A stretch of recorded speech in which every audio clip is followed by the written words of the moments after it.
Voci Podcasts. Series 1, Real Lives.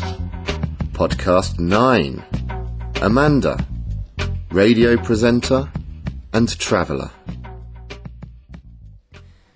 Hola, soy Amanda. En este episodio de Real Lives, Tom me va a entrevistar sobre mi vida en España, mis trabajos y mis viajes por el mundo. Como siempre, se puede comprar el libro de ejercicios que acompaña el podcast en internet, en la dirección ivoci.com. El libro incluye una transcripción de la conversación tanto en inglés como en español, los ejercicios de gramática, el vocabulario clave y unas expresiones útiles del lenguaje. El podcast se graba un día de febrero soleado pero frío en mi nuevo apartamento en el centro de Barcelona. Good afternoon, Amanda. How are you? I'm very well, Tom. And yourself? Good, just about, although I've got a bit of a cold, so I hope I will make it through this podcast. Okay, I'd like to start off by asking you, where are you from originally? I'm a born and bred Essex girl from a region to the northeast of London, which most English people recognise immediately, but it's got a bit of a reputation, let's say. But I have to say I've got some Irish blood in me too, as my mum is from Belfast. Okay, and do you have an accent? No. Okay. I don't I think so. think you do. A little bit. I think I've lost my accent, but maybe still have. But you haven't lived there for quite a while now, have you? No, I left when I was 18, and I'm a little bit older than that now. Okay, So I won't ask you. I've been 37. I am. I've been in Spain for 15 years, so getting close to the stage when I've actually been equal amounts of time away from Essex. Wow. So you first arrived in Spain in 1995? Yeah. And that was 15 years ago. Yeah. Can you tell us why you came here in the first place? Well, I originally came to spend a year in Spain, almost immediately following my degree, which was in Spanish and French in Southampton University. And I'd spent a year in France, which I absolutely loved. And my French was really, really good at that time. And I decided to spend a year in Spain and have two languages that were pretty fluent. Think about getting a serious job and doing the whole career thing. And I did my training to be an English teacher and came to Spain. I went to Vigo in Galicia, originally hoping to spend a year and then go backpacking around South America. And fell in love with the place, fell in love with the people, the culture, the food, everything. And 14 years later, I was still living in Vigo, although I'm now just recently moved to Barcelona, but I'm still in Spain. Okay. And can you explain to our listeners what it was like when you first arrived in Vigo? Did you find it difficult to fit in and make friends there, for example? I think the advantage of being an English teacher was almost immediately you're thrown in to meet new people.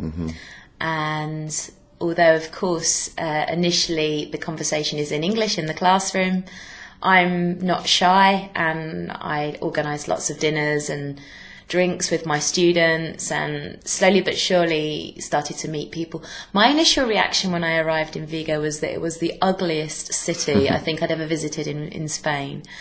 Knowing Barcelona, knowing Madrid, knowing Salamanca, Sevilla, different cities that are architecturally really, really beautiful.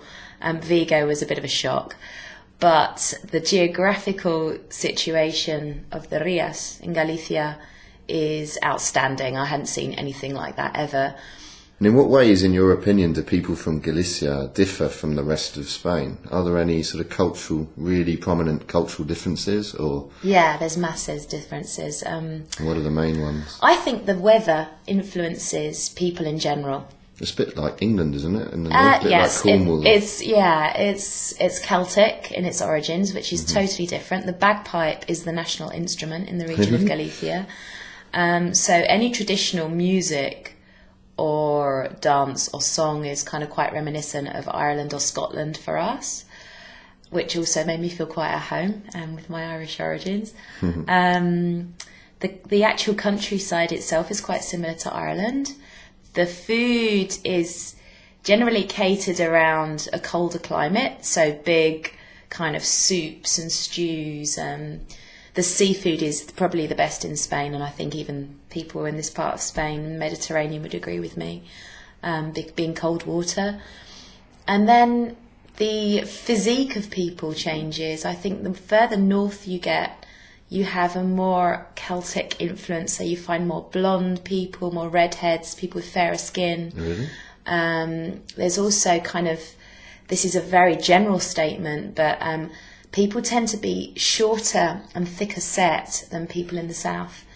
And again, I think it has a lot to do with potatoes, generations of potatoes and agriculture. To go into the details and the real kind of the physical differences that I noticed. So now I'd like to talk a bit more about something very close to my heart: travel. You've had quite extensive travel experience working abroad in Brazil, South Africa, India, China, Australia, New Zealand and the USA. Is your name really Amanda the Traveller? And am I going to lose my job? I don't think you'll lose your job.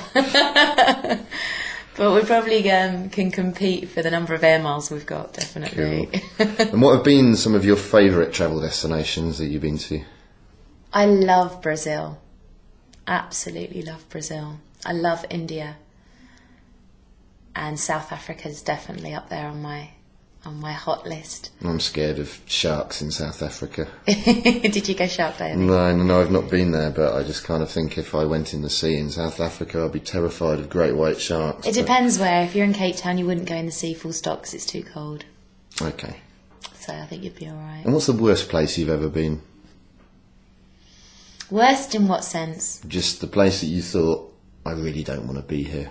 This China. isn't my kind of place. Oh, that's interesting, because I was about to ask you about, that's my next question. I really did not like China.